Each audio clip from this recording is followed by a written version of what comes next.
today it's great to have Michael Lewis on the podcast. Michael is an orthopedic surgeon at the Illinois Bone and Joint Institute.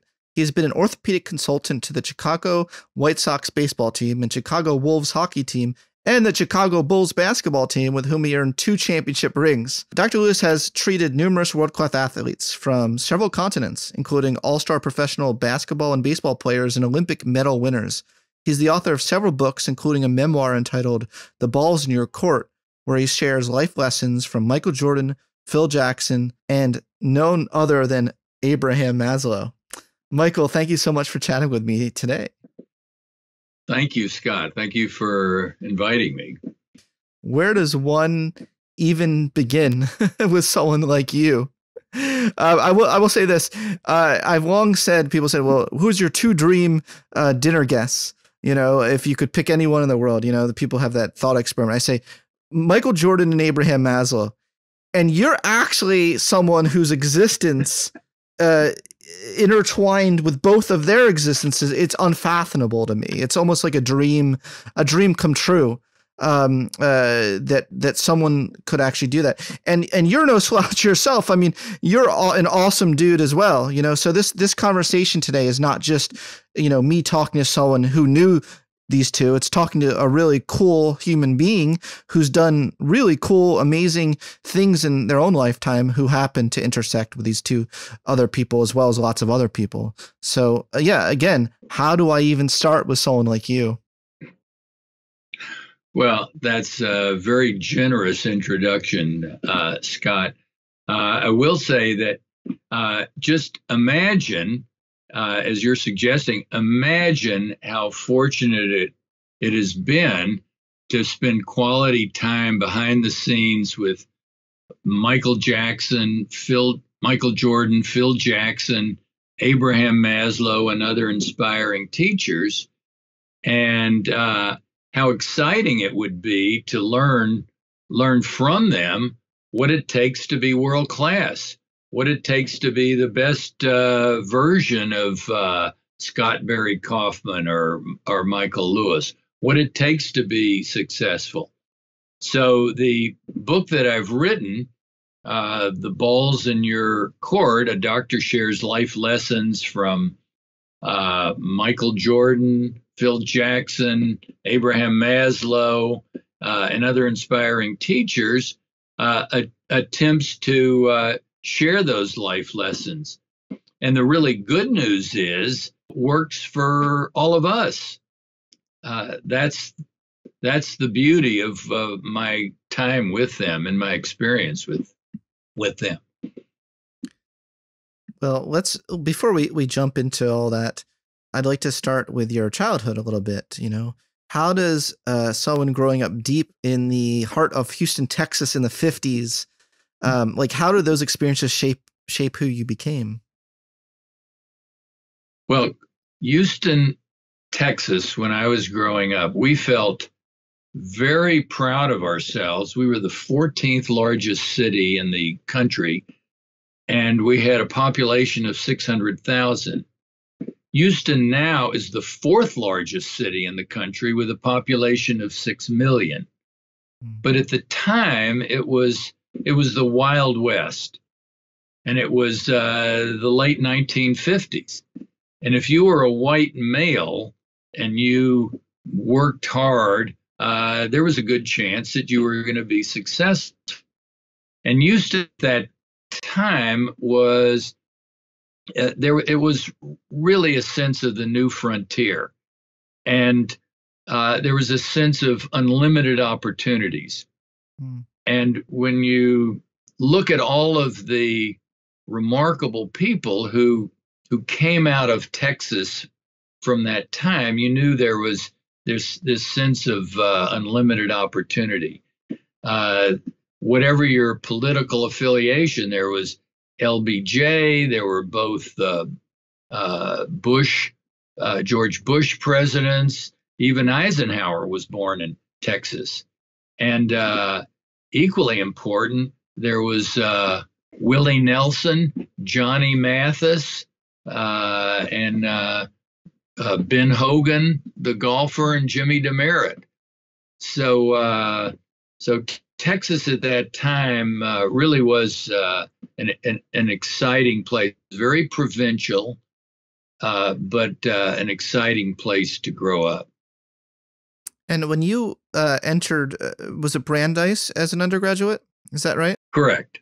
When you entered you were 18 years old. You entered undergraduate. You didn't know what your major was going to be yet. Is that right? I was a frightened, directionless, insecure 18-year-old, and that was when Maslow came into my life, and that absolutely changed my life and has changed my life since then for the next 60 years. Abraham Maslow was a mentor to me. Abraham Maslow, as you know very well, changed the face of psychology. At the time, in the 1950s and early 60s, Sigmund Freud dominated the field. And Sigmund Freud's idea of personality was based on his studying mentally unhealthy people, people who were psychotic and neurotic. And Abraham Maslow came up with this, at the time, radical revolutionary idea, which was, let's study the people in the world who are people that you and I would most admire, and let's see what their qualities are like, and let's see if that results in a different theory of motivation and personality. And for this insecure, directionless 18-year-old, that was like the holy grail. I jumped on the bandwagon, and I haven't gotten off since. And by the way, welcome aboard. It seems like you've jumped on that same bandwagon and have brought Maslow into the 21st century and have helped give scientific validity to a lot of his theories. So, Scott, we're very grateful to your major contributions to Abraham Maslow. Well, thank you. That does mean a lot to me. Do you think Maslow would have liked me? What do you think he would have thought of me in my book? I think he would have loved you, and I'll tell you why. Abraham Maslow, in my experience, and he was a mentor to me, and I spent a lot of quality time with him. He, at the time, he certainly was a scientist and had spent time in Harry Harlow's lab, who did these famous wire monkey studies. So he had a lot of a scientific background, but at the time, in the early 60s, he really was a revolutionary thinker. He was a philosopher. And I don't know if he knew Albert Einstein's famous quote, which was, not everything that counts can be counted, and not everything that and what counts can't necessarily be counted. But he would have loved that because he was. It really was a very exciting age of intellectual ferment, and Abraham Maslow hung out with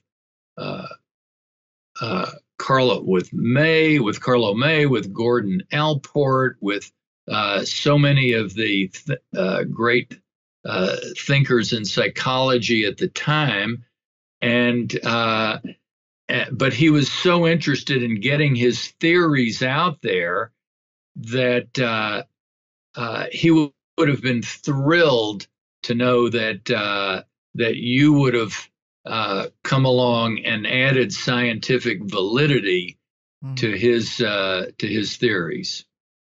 That's very touching to hear. I want to take me back to Wednesday, March 13th of your junior year of college. Was that 1962? I don't know. I'm making that up. Is Correct. That somewhere around? Okay.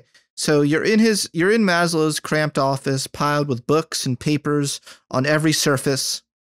And there was a rare life-changing epiphany that occurred in his office where he looked at you and he solemnly said what? He looked at me and he said, someone is going to make a difference in the world of psychology. Why shouldn't it be you? And the ground shook. And as you know, there are not that many times in a person's life when the world changes. But as you know, also, that particularly when you're feeling especially vulnerable, someone, an adult or a teacher or someone influential in your life can change your life. It can change the direction of your life. And that's what happened. And he may well have said that to many other students, but my reaction was I felt this thunderbolt of energy and confidence going through my body. Mm-hmm. And I thought, the great man just told me that the future of psychology is in my hands. And as a result, I went to medical school because Abraham Maslow told me to go to medical school.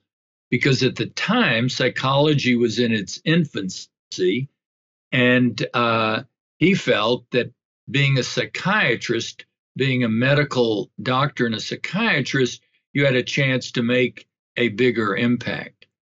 But just on that subject of how someone can influence you at a vulnerable moment, I think of the Duke coach, Mike Krzyzewski, who said, sometimes the statement, I believe in you, can be even more important than I love you. I think that's what happened that day. That's beautiful. So what was he like as a lecturer? What course did you take of his? Did you take more than one of his courses? I did. He taught an introductory course, and then he taught an advanced course on motivation and personality. And you took that advanced course? You took that? Yes. So you took that class. That's amazing. Okay, tell me more about what he was like. My feeling about Abraham Maslow was that he enjoyed teaching, but he was so involved in getting his ideas out there, and his sort of profound philosophical ideas, which he understood changed the course of psychology. He was very interested in the reaction of students, and I think he may have used me as a sounding board in some way to find out, how students were reacting to his course. But I think really he was more concerned with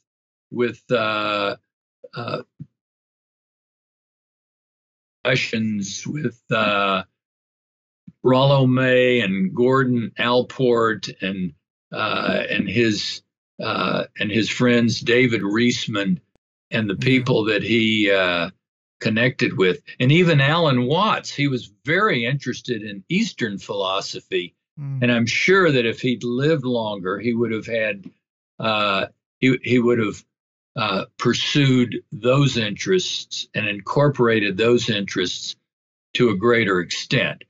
As you know, he coined the term peak experiences, and he was fascinated by Eastern religions, and it's tragic, so tragic that he died at age 62. Yeah. Hey everyone, I'm excited to announce that the 8-week online Transcend course is back. This iteration of the course, which will run from September 5th to October 24th of this year, will use science to help you live a more fulfilling, meaningful, creative, and self-actualized life. There will be limited slots available, so save your spot as soon as possible. In addition to the regular class pricing, we're also offering limited slots for personal self-actualization coaching. Save your spot today by going to transcendcourse.com. That's transcendcourse.com. The Transcend course is just one of the offerings of the brand new Center for the Science of Human Potential. The Center for the Science of Human Potential's mission is to use science to help each person fulfill their highest potential and contribute to the good of society. Toward that goal, we offer classes, coaching, and consulting opportunities to help people apply the latest science to help themselves, their organizations, their schools, their families, and their communities to be more creative, loving, and full of transcendent possibilities. For more on the center, you can go to scienceofhumanpotential.com. Hey everyone, doing this podcast for y'all is one of my greatest privileges, but the costs of maintaining a professional production like this one really adds up. I'm grateful to today's sponsors who help fund the show, but if you'd prefer a completely ad-free experience, you can join us at patreon.com/psychpodcast. You'll get completely ad-free episodes, all while directly supporting the show for as little as $5 a month. That's patreon.com/psychpodcast. Oh, it's quite tragic, and then as you know, he talked about the plateau experience, even more closer to the end of his death, which he said was like lounge. It was like lounging in heaven, not getting so excited about it. That's what he said. Yeah. Well, so that's incredible. So you were in both of those classes. So let's go to the large lecture hall. Were you in like the front row? Like what? Can you take me back there? Like, can you describe the scenery? Can you tell the story? Like, what was he like as a lecturer? I'll never be able to experience it. So, can you tell me what it was like? He was. He wasn't a dynamic lecturer. He was. His uniform was more traditional. The uniform of the day was a white shirt, a traditional tie, a sport coat with padded sleeves. So he wore the uniform of the day, and wasn't an overly dynamic lecturer. He certainly was known as being a great man at the time, and it's interesting. When I think about the reaction of the people in the class, my feeling is that most people in the class, it's like a bell-shaped curve as far as the reaction.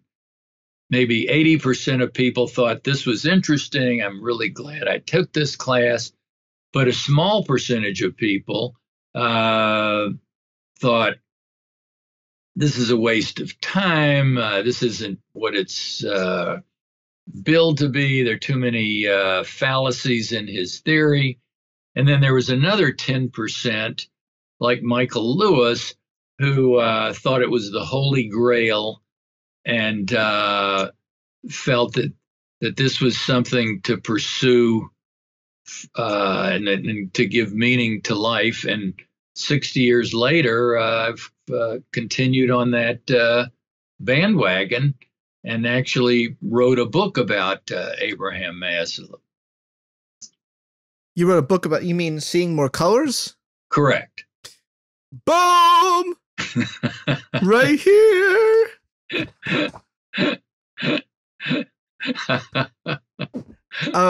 Wait, so were you in class with Aronson, the social psychologist? Because he took Maslow's lecture course as well. Did you know Aronson? I did not. I've read his book subsequently, but I did not remember him in the class at the time. It was Elliot Aronson. His son is Professor Joshua Aronson. Okay, so when I read the the journals, Maslow's personal journals, he talks sometimes about the students as being like little shits. Sometimes he feels unappreciated towards the end of the journals. He talks about, he didn't feel that way at Brooklyn College, but I feel like when he was at Brandeis, he felt, maybe that was more when he was at Brooklyn. He was at Brooklyn College later. Is that right? After no, Brandeis? He was at Brooklyn College early on. Before. So when he came to Brandeis, I felt like he personally felt like he wasn't as appreciated by the students as when he was at Brooklyn College. And I was wondering if you picked up on that. So he said that some of the students felt as though he was like preaching to them, like being like lecturing to them, like, to buckle up and be a responsible adult already. And some of the students didn't appreciate that. Did you see any of that? No, I think you're on to something. My feeling is that at the time, you have to understand the intellectual currents at the time, and there was a trend, a sort of an anti-authority trend. So if you could get your intellectual stripes by criticizing the great man. So criticizing Maslow and not appreciating him as much as he would have liked was an intellectual current of the time, in that it was much broader than that. For example, books that were important were The Lonely Crowd by David Reisman, who talked about being inner directed versus outer directed. So the idea was that you came up with your own ideas and you weren't overly influenced by people in authority. So again, there was earning your intellectual stripes by being anti-authority, and in this case, anti-Maslow. I think also there was a current of Abraham Maslow came from a sort of a lower middle class family, and those were the students that he taught at Brooklyn College before he came to Brandeis. And I think he very much identified with those students, who often were first generation college students and were working very hard. And obviously it was a generalization, but I think that part of him felt that there was a sense of entitlement among many of the students at Brandeis. I certainly didn't feel that way, and I think that was a hypersensitivity on his part, because I think most of the students were highly motivated and very dedicated. But I think there was an element of his feeling that way. Yeah. Well, you said he wasn't dynamic of a lecturer, but you said in the book you thought he was charismatic. Maybe that you said it was influenced by your prior conceptions of him as a legend. But whenever I have audio recordings of him giving lectures. Unfortunately, I don't have the video, but I have the audio, and they sound to me very charismatic. But again, maybe I'm influenced by my prior conceptions. I think that's our bias, since we worship him, and so it's going to be our bias to feel that way. But he's very funny. I mean, I have all the recordings of his Esalen Institute public lectures from 67, 68, and he's funny. I mean, is it just maybe I just have a similar sense of humor as him or something? Well, the definition of someone who has a good sense of humor is if they laugh at my jokes. Yeah. So I think he did have a wonderful sense of humor. But again, you have to remember that these are often 20-year-olds who may not be quite sophisticated enough or mature enough to really appreciate his sense of humor that you and I may have been more appreciative of later on. Well, it's so interesting how charisma can be in the eye of the beholder, I guess. But correct. His writing was certainly dynamic. You read his writing, and it's almost poetic. So hey, how did you make the transition from maybe I'm going to be a psychiatrist too. I'm going to be an orthopedic surgeon for sports teams. Where did you make that transition? Well, when I went to medical school, as I said previously, went to medical school to be a psychiatrist because the great man, Abraham Maslow, told me to go to medical school. And while in medical school, on the psychiatry rotation, I would have these wonderful sessions with patients. And they would tell me that they never saw things so clearly, and they were so grateful for my insight. And I would come out on cloud nine. There was just one problem. The following week, they hadn't responded to my brilliant insights, and they hadn't done a 180-degree personality change or gotten a new spouse or gotten a new job. And I was just too immature to understand that people didn't change personalities so dramatically. So I literally became an orthopedic surgeon, degree reaction to seeing immediate tangible results. If the hip was worn out, we could put a new hip joint in. If the wrist was broken, we could set it. The beautiful irony is that I think all of medicine really is psychology and nurturing and relating to patients. So it's come full circle. But that was how I went from psychiatry to orthopedic surgery. Okay, and one of your earliest jobs with the Chicago White Sox, you encountered Bill Veeck.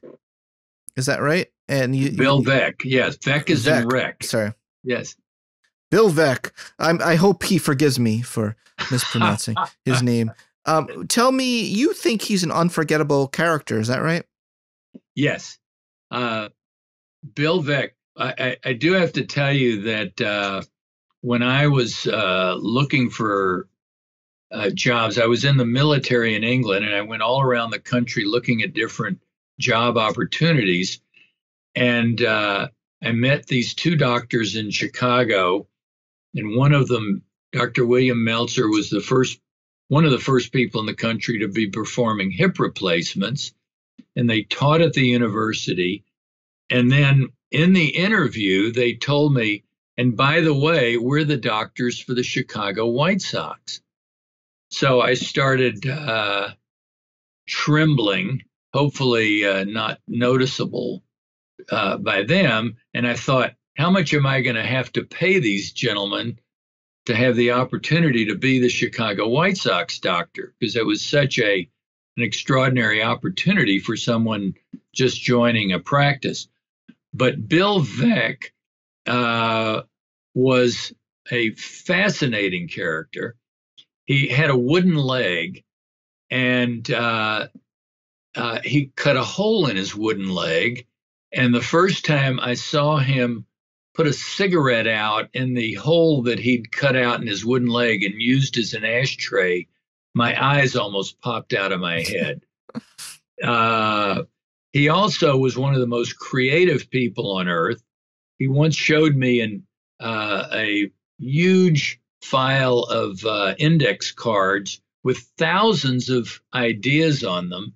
Bill Veeck is the person who invented the exploding scoreboard.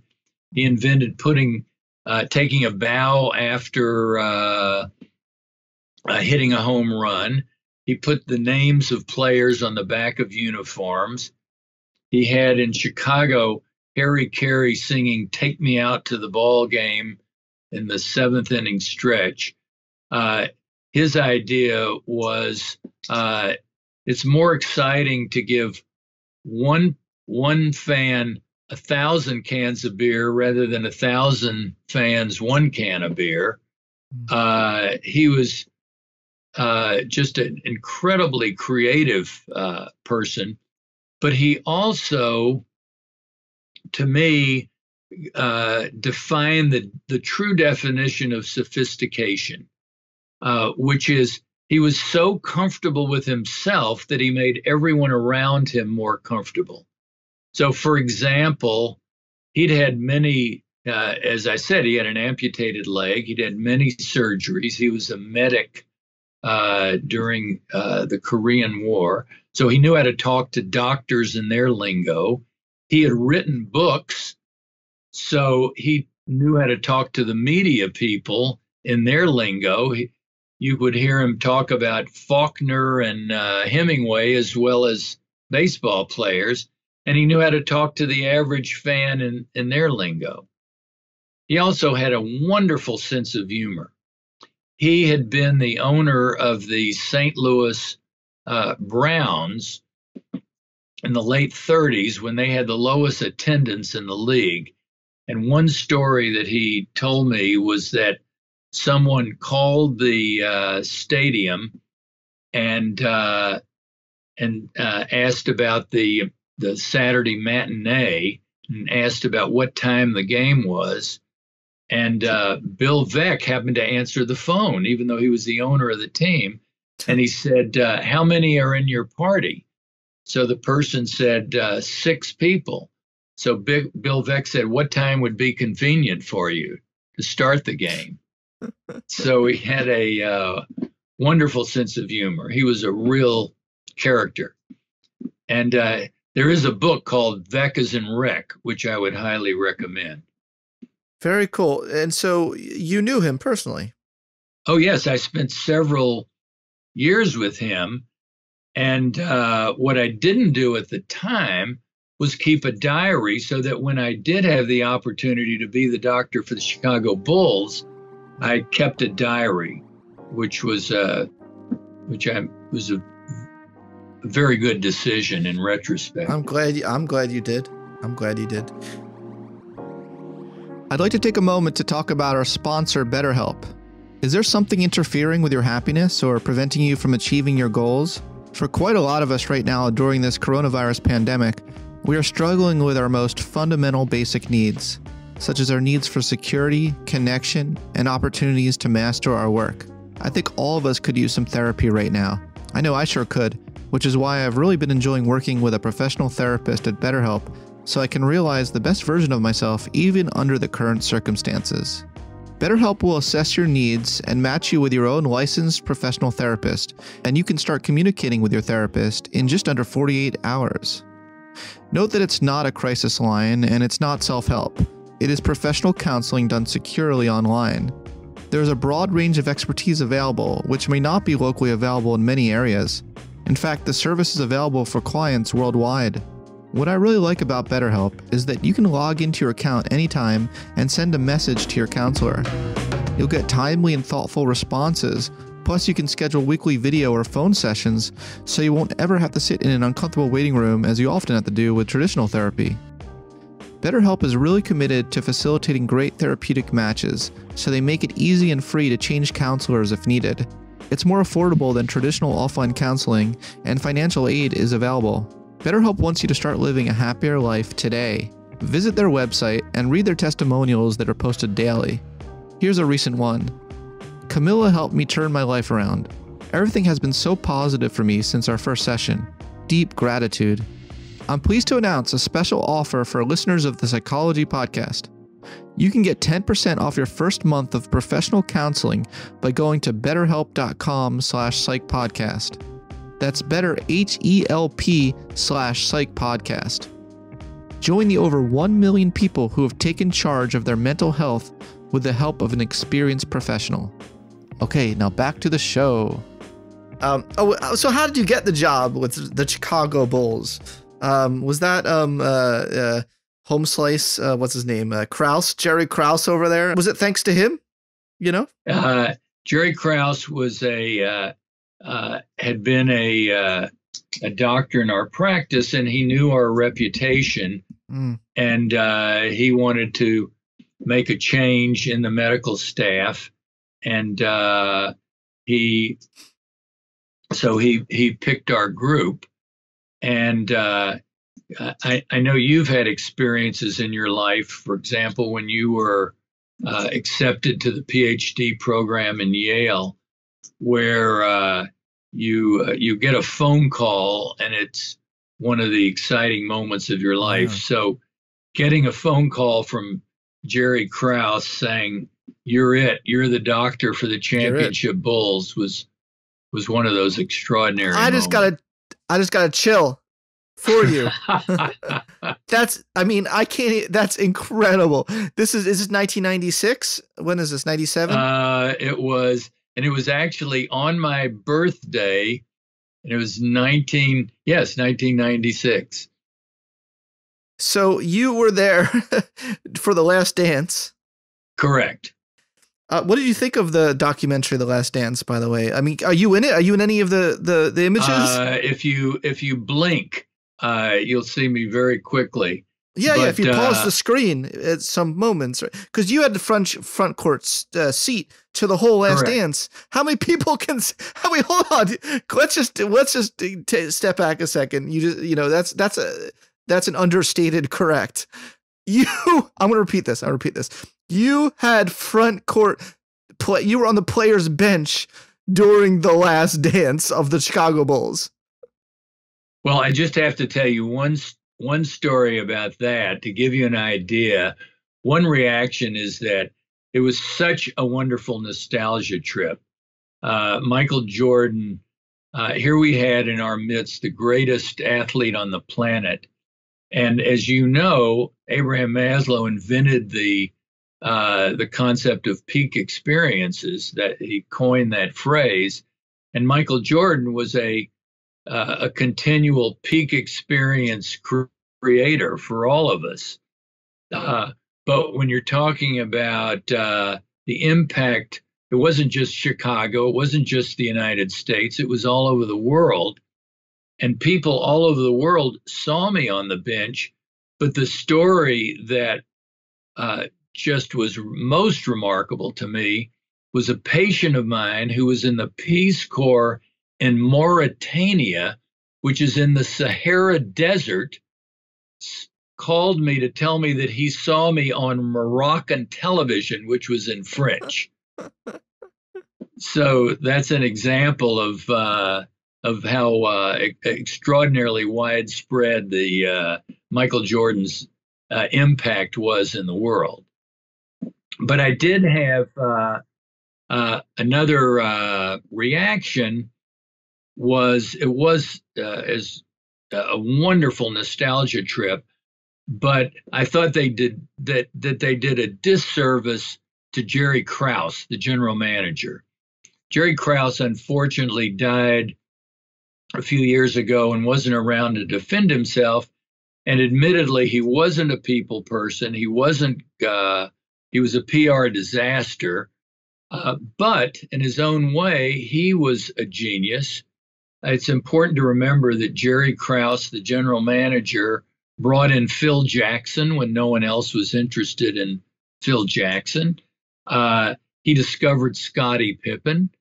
He brought in Tony Kukoc, which was really the first major person from Europe to come into the NBA. And he brought in Dennis Rodman, which was obviously a potentially explosive decision. But I have to tell you, one of my favorite Jerry Krause stories to just illustrate who the man was. One night his bags were packed and he was leaving the United Center, which is where the Bulls were playing. And it was during the playoffs. So I said, Jerry, where are you going? He said, I'm going to Europe to scout a player. So I said, Jerry, it's the middle of the playoffs, as if he didn't know that. Why don't you just watch a tape? And he said, I'm going to Europe to scout him during the tape, during the game, and to watch his body language on the bench. So that to me was a very powerful, profound lesson of what a perfectionist he was and how how far he carried his craft, as well as Michael Jordan and other world-class athletes carried their craft. Would you say you were friends with Jerry Krause? I actually was. Was in the extraordinary position of having a relationship with each of the players, and Phil Jackson, the coach, and we had so much in common. We were kindred spirits. And Jerry Krause, when we were on the road, the team doctors during the playoffs would be with the players on their private plane, and we would be with them in the playoffs. And Jerry Krause often would have meals with the medical staff. So I was in the really unique position of having a relationship with each of the different members of the team. Why weren't you like the UN? Why didn't you like bring together peace so that there could be more bull seasons? You could have been the one.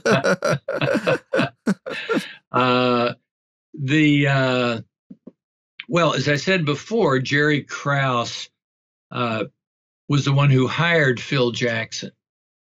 And for a long time, the relationship really worked. And in Phil Jackson's book, Sacred Hoops, which was, I think, published in 1995, he was still on very good terms with Jerry Krause, and credited Jerry Krause with a lot of the ideas in his book.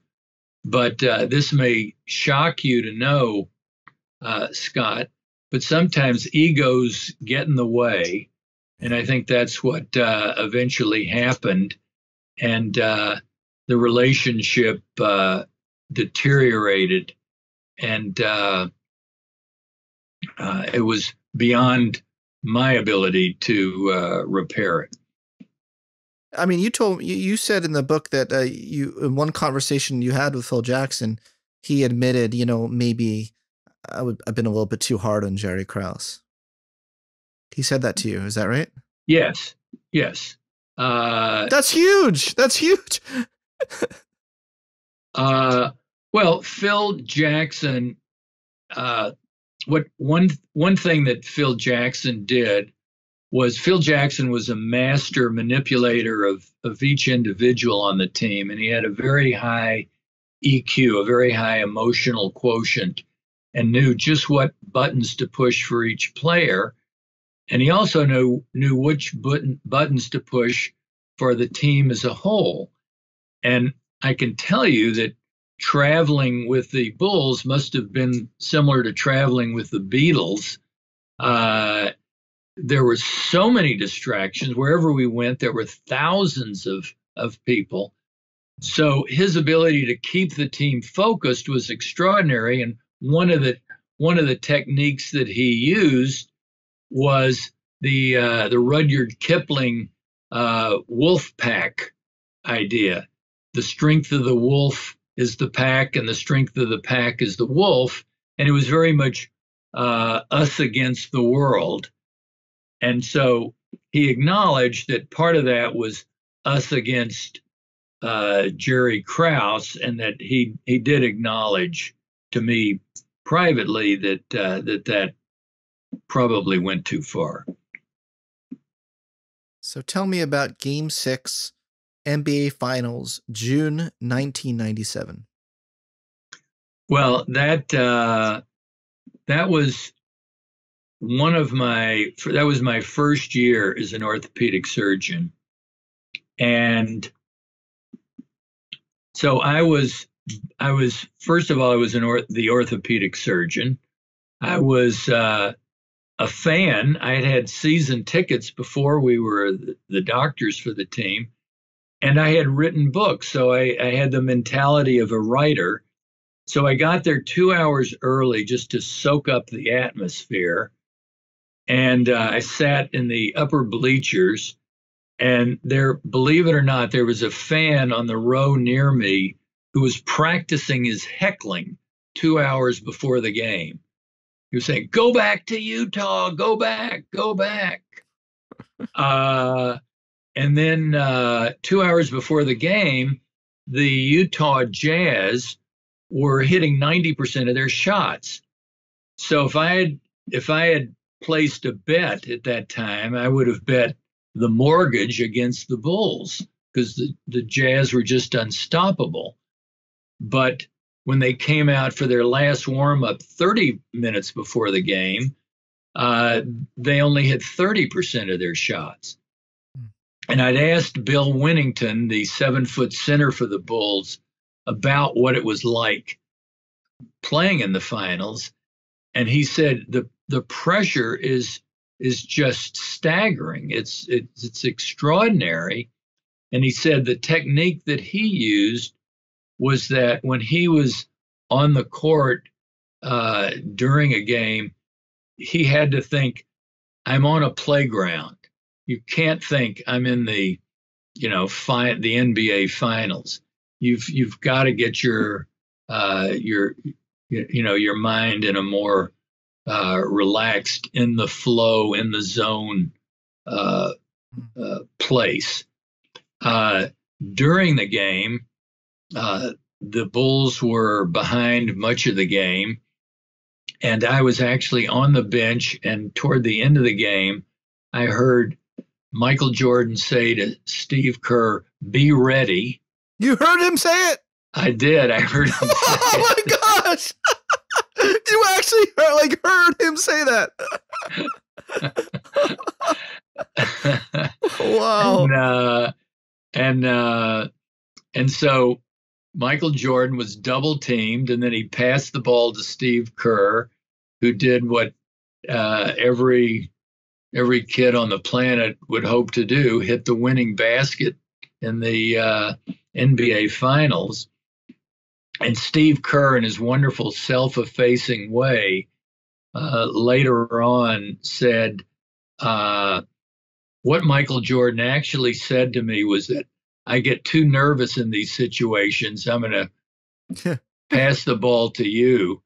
And everyone laughed, hilariously, including Michael Jordan when he said that. But then at the end of the game, I was in the winners' locker room, soaked with champagne, high-fiving all the players, and actually held Michael Jordan's finals MVP trophy, hoping some of it would rub off on me. So it was a night that I wanted to last forever, and it was a glorious memory. Now, in Hamilton, do you see the musical Hamilton? Yes. Do you know there's a phrase like "in the room where it happened"? Exactly. You were in the room where, it's amazing. So, well, tell me some stories about, people don't realize that the fate of the whole series could actually be in your hands and the decision that you make about certain injuries. So can you tell me about two decisions you had to make, one with Scottie Pippen and then one with Jordan himself? Yes. Well, there was a playoff game. This was on May 25th, 1998. It was in Indianapolis, and the Bulls were playing the Indiana Pacers. And in the first quarter, Michael Jordan went up for a rebound and was poked in the eyelid, and blood was pouring from his eye. So he and I walked off the court together, and I had a decision to make, and that was, do I suture the eyelid, which would have meant that the blood would have stopped, but he couldn't have gone back into the game, or do I steri-strip the laceration, which meant that he could have gone back into the game, but that the wound could have come open and blood could have started pouring out again. So for a moment, while I was making that decision, in my mind's eye, I saw the headline in the Chicago Tribune next morning. Chicago Bulls lose playoff. Dr. Michael Lewis drops the ball. Yeah. So it's not just stressful for the players. The doctors sometimes have stressful moments as well. But and actually in The Last Dance, you can see an image of Michael Jordan with his steri strips. And fortunately, the steri strips held, but it was a profound lesson for me in humility, because I could have done everything right and the results might not have worked out well. So it was again, a profound lesson in humility. Another that was a very where I learned an important life lesson was with Bill Winnington. I had to tell Bill Winnington, who sustained a foot injury, that he couldn't participate in the playoffs in 1997. And of course he was upset, but his reaction was, I've had a good run. I've been in the league for 10 years. Most people are only in for 3 or 4 years. And so I'm okay with it. And one lesson that I try to tell to my to the residents that I work with and my children and grandchildren is the test of a character isn't just how things are going when things are going well, but how you handle those situations, but how you handle adversity. And to me, that was a powerful example of the way to handle adversity. He seems like Bill Winnington seems like a really classy guy. Yes. You also asked about Scottie Pippen. And again, this was my first year as the team doctor, and it was a playoff game against Miami. And I had to tell one of the 50 greatest players in the history of the game that he couldn't go back in for the second half of the game because he also sustained a foot injury. And he was very upset with me because he wanted to go back in. But he eventually agreed that it was the right decision. And I eventually convinced him that we needed to operate on his foot. So he and I flew to New York, and Dr. William Hamilton, who is a world authority on foot injuries, and I operated on Scottie Pippen's foot, and I'm pleased to say that he did very well. That's great. I'm glad he did well. So about Michael Jordan a second. What was he like one-on-one? I mean, that's incredible. You pluck him up from all these thousands of people watching him, and it's just you and this guy, Michael Jordan, in a room.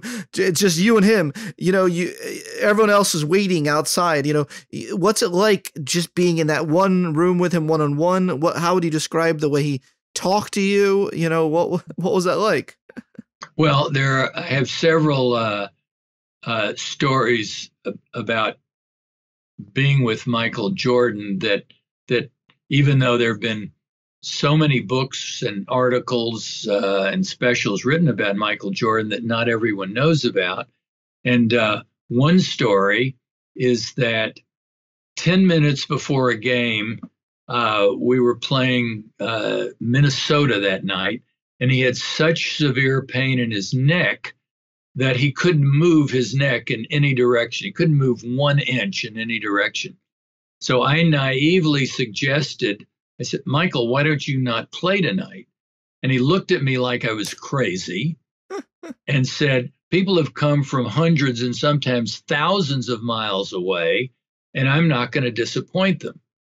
So his dedication to the game and dedication to his fans, I think not everybody really realizes and understands. I'll give you an important number. During his time with the Chicago Bulls, the Bulls were in 179 playoff games. I think you could maybe guess how many games Michael Jordan played in? Mm. The answer, 179. Yeah, That's amazing. remarkable. That's amazing. Yeah. So his dedication to the game was one quality that I think is underappreciated. I'll tell you another very personal story. He and I were in the training room together, and as you know, his father was murdered in a robbery, and so his father's alleged killers came on TV, and Michael looked at the TV and he looked at me and he just shrugged his shoulders, and everyone knew, and I knew, how profoundly and deeply he loved his father. His father was his best friend. But my interpretation of that was that he was so focused, he was so able to eliminate distractions. He was such a Zen warrior that he knew that focusing on his father's alleged killers wouldn't bring his father back. So there was no reason to spend any energy on that. And to me, that was a profound personal experience. Another example to me that I think is quite remarkable of his ability to focus was in more than 10 years of being in front of the media, night after night, thousands of questions, good questions, inane questions, mean-spirited questions. He had such self-control that he never once said something really foolish. That's quite remarkable. It is remarkable. But was he cordial to you? Like, what was he like what was it like to talk to him, I guess is what I'm saying. First of all, he had a close relationship with the previous doctor. And so he wasn't pleased when Jerry Krause brought the new medical team in. So we really had to earn our stripes, and it took a while for him to have a grudging respect toward me, which I think eventually did happen. But if you like saw him on the street, walking down the street, like he would remember you, right? Yes. He'd be like, "Oh, Michael Lewis, you gave me the suitor," and cool, very cool. Okay, so we forgot to talk about Dennis Rodman. Tell me about your experiences with that cat. So my favorite Dennis Rodman story is that I was treating Dennis, and we were 2 weeks into his injury, and he was assiduously avoiding my brilliant advice. And then by pure coincidence, he was in the training room talking to Steve Kerr about Janis Joplin, the rock star. And I just sort of butted into the conversation and said that I had heard Janis Joplin in concert. Nice. So suddenly the wheels started turning, and Dennis looked at me with renewed respect. And clearly he thought to himself, if this dude was cool enough to go to a Janis Joplin concert, maybe his medical IQ is higher than I thought. So maybe I ought to start listening to him. And he did, and he recovered from this injury and was a significant contributor to the playoffs that year. That's pretty awesome. You see, we don't know just to what extent your influence on some of these people behind the scenes, Just one other story that relates to you, because I loved your story about Kobe Bryant and Kobe dunking over you in high school. Yeah. So my somewhat analogous story was that one day in Utah, after practice, the medical staff were shooting around, and then we all got on the bus afterward to go back to the hotel, and I had no idea anyone was watching. But Phil Jackson, in a very loud voice, turned to everyone on the bus and said, Dr. Michael Lewis has the worst left-handed jump shot I've ever seen. I don't know how you should take that. The one other story that I'll tell you is that my first night as a doctor, we had one of the major perks was we parked in the players' parking lot, and there was an attendant who started our car, as just before we got out to the parking lot, and there were hundreds of people around waiting for the players. And the very first night, I went out, and hundreds of people were shouting, "Michael, Michael!" And I literally was so naive. I thought to myself, how do they know my name? Michael Lewis, I get it. That's hilarious. That is really hilarious. So did you, when the Bulls won the ring, the champion, do you get a championship ring? Yes, I have 2 championship rings. What? You have 2 Chicago Bulls championship rings? I do. Do you have it with you? Can you hold it up? I can go get it if you want me to go get it. Yes, I want to take a screen capture of it. All right, you'll have to wait for a minute. I'm going to tweet it. What? So I'm not sure how to show you. Oh my gosh. That is so cool. Let me see if I can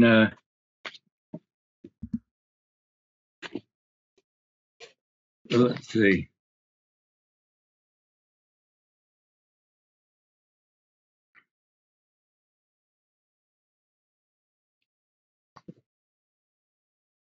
Yes, I see. Well, if I were you, I'd be wearing that like every day.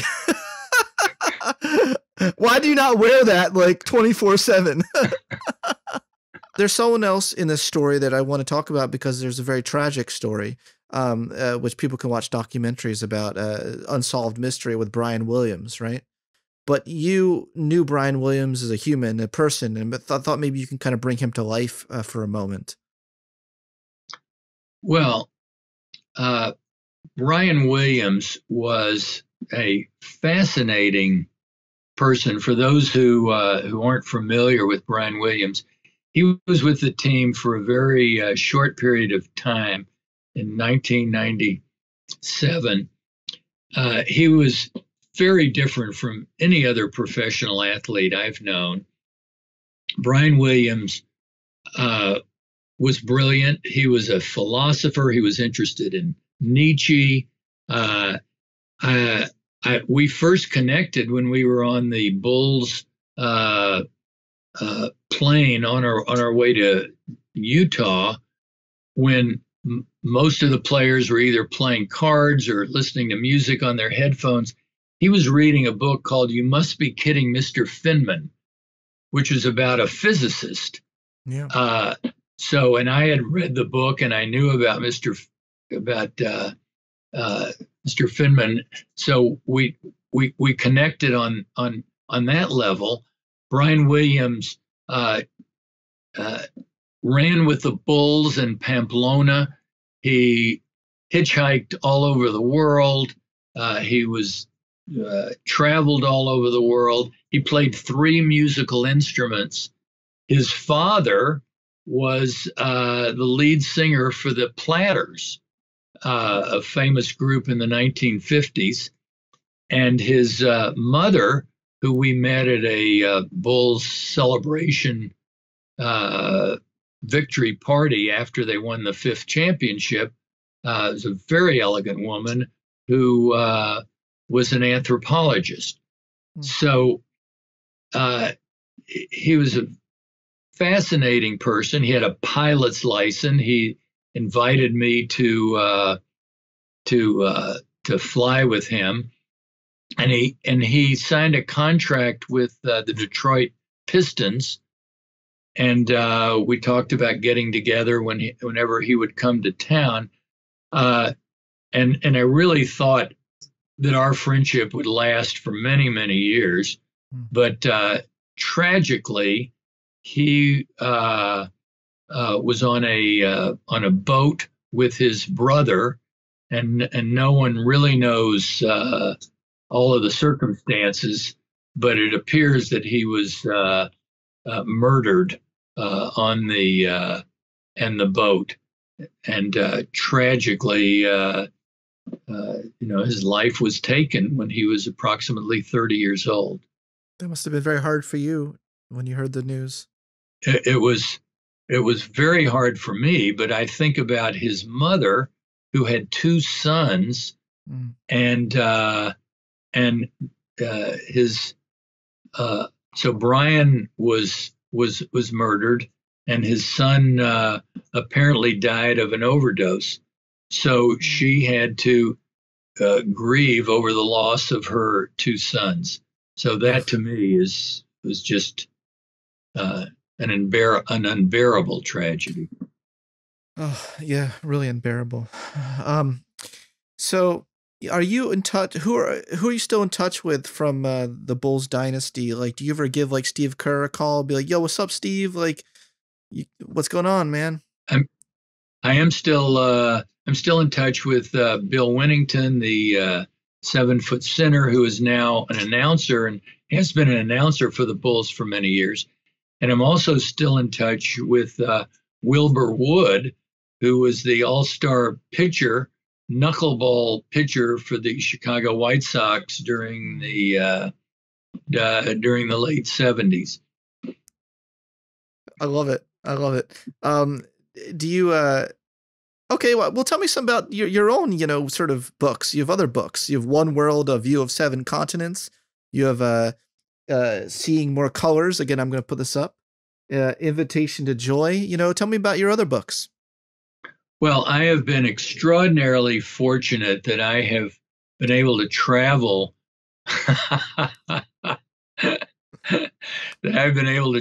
To all 7 continents.